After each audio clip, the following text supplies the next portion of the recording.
Hi guys, welcome back to my channel. Today I'm going to show you how you can convert your video from low quality into 4K. So all you have to do, open your project in the Capcut that you want to convert.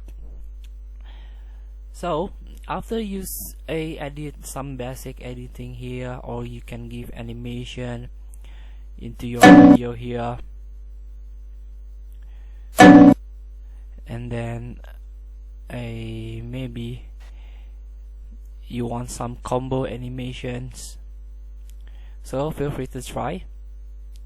And after you finish after you're done editing, you can export your video here.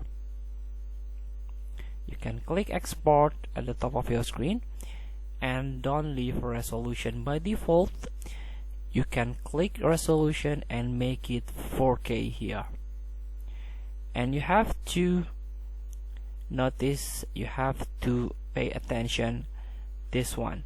If you increase your resolution into the 4K, the size will increase. As you can see, if 1080p, the size about 270 megabyte, and if you convert into 4K, the size about 3 times, is about 666 megabyte here.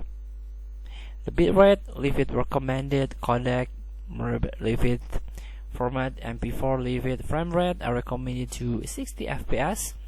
So again, the size about 1 gigabyte increasing. So feel free to try to convert it, but pay attention about the size of the video. Thank you for watching. Don't forget to comment, like, and subscribe, and also click the button below. See you in the next video.